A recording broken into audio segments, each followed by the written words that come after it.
네, 오늘도 평안한 하루가 되시기 바라겠습니다. 오늘 말씀은 베드로후서 2장 20절에서 22절 말씀입니다. 만일 그들이 우리 주 대신 구주 예수 그리스도를 알므로 세상의 더러움을 피한 후에 다시 그 중에 얽매이고 지면 그 나중 형편이 처음보다 더 심하리니 의의 도를 안 후에 받은 거룩한 명령을 저버리는 것보다 알지 못하는 것이 도리어 그들에게 나으니라. 참된 속담에 이르기를 개가 그 토하였던 것에 돌아가고 돼지가 씻었다가 더러운 구덩이에 도로 누웠다 하는 말이 그들에게 응하였도다. 아멘. 네, 오늘 말씀은 구원받은 이후에 신앙생활 하다가 다시 세상의 더러움에 빠질 때에 관련된 말씀입니다.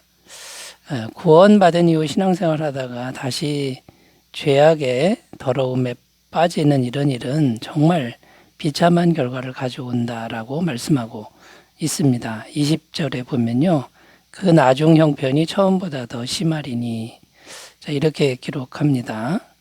그러니까 처음 구원 받기 전보다 더 심한 상태로 떨어진다, 이렇게 말씀하고 있고요. 또 21절에 보면 차라리 알지 못하는 것이 도리어 그들에게 나으니라. 차라리 구원의 도를 알지 못하는 것이 더 나은 일이다. 이 정도로 더 비참해진다라는 이제 그런 말씀이 됩니다.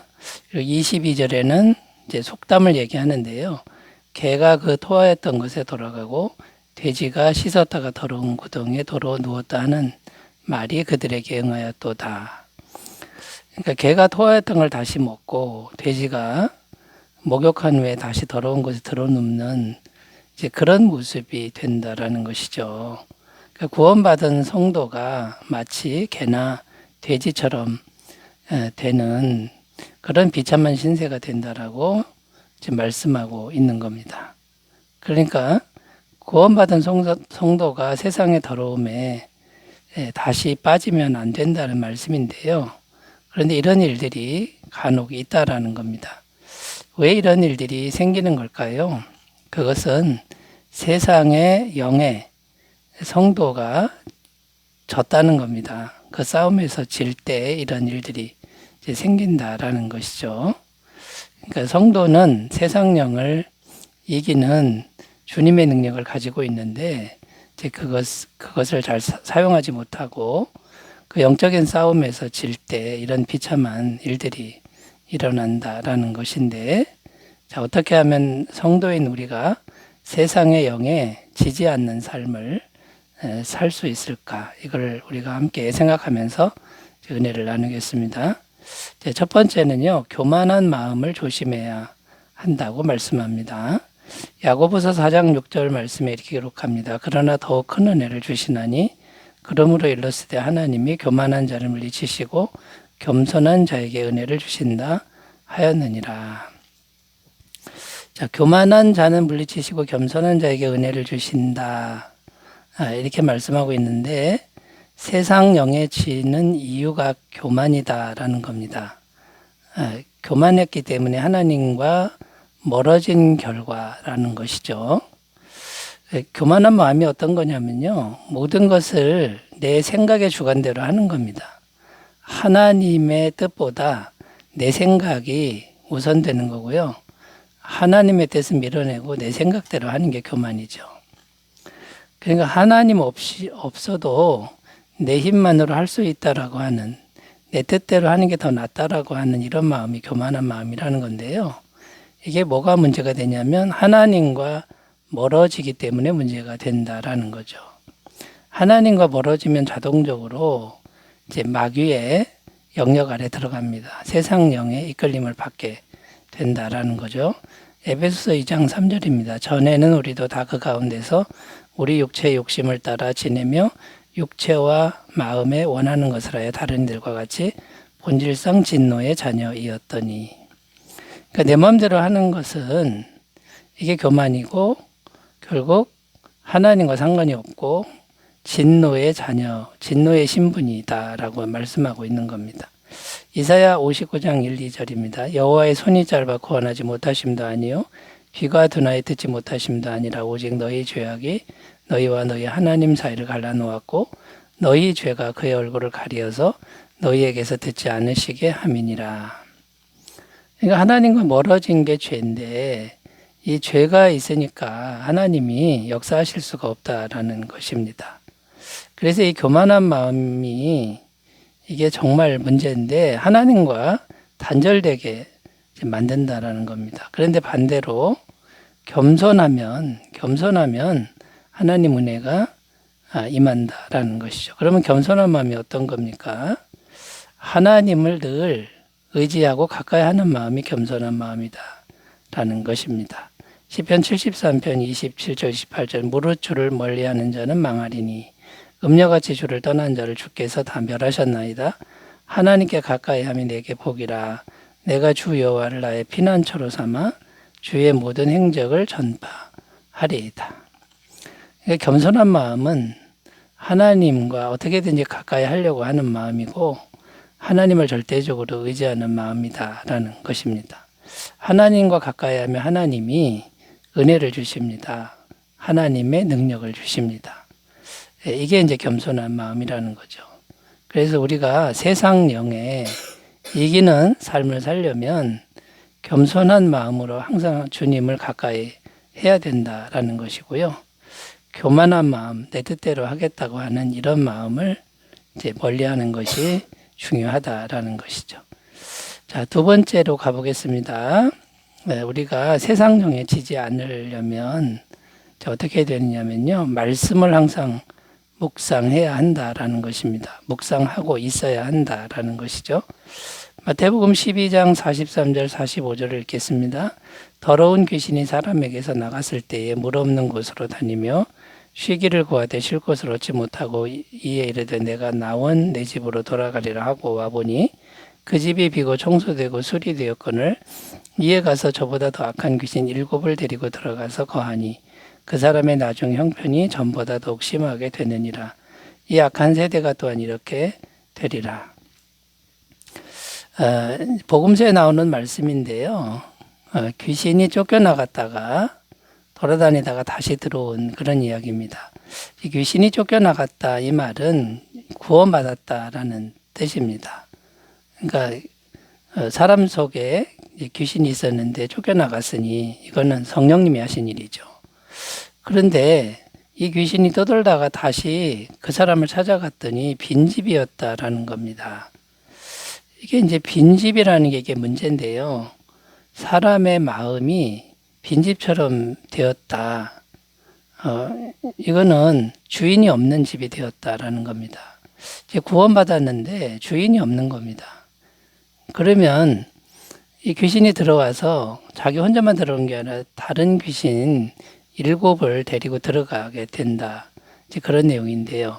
그러면 구원받은 성도는 마음을 빈집으로 만들지 말고 마음의 주인을 삼아야 되는 게 있는데 그게 무엇일까요? 그게 바로 말씀이라는 겁니다.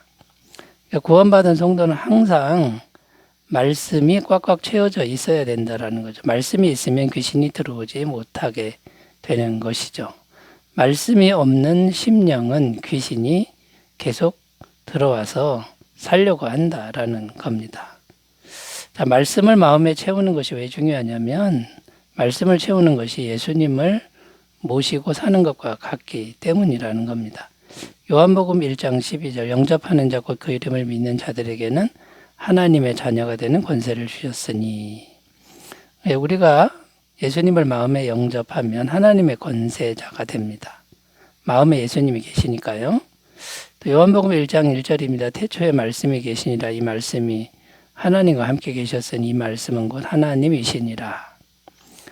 그러니까 기록된 말씀이 이제 원래는 예수님이 태초에 계신 말씀이었는데 그 말씀을 오늘날 알기 쉽게 우리에게 주신 게 성경 말씀인 거죠.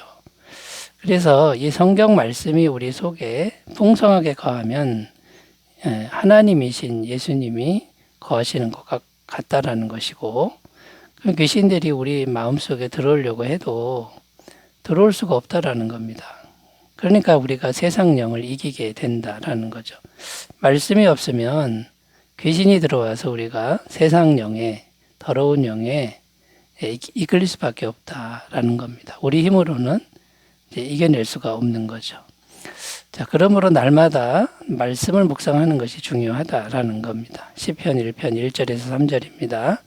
복 있는 사람은 악인들의 꾀를 따르지 아니하며 죄인들의 길에 서지 아니하며 오만한 자들의 자리에 앉지 아니하고 오직 여호와의 율법을 즐거워하여 그의 율법을 주야로 묵상하는도다. 그는 시냇가에 심은 나무가 철을 따라 열매를 맺으며 그 잎사귀가 마르지 아니함 같으니 그가 하는 모든 일이 다 형통하리로다.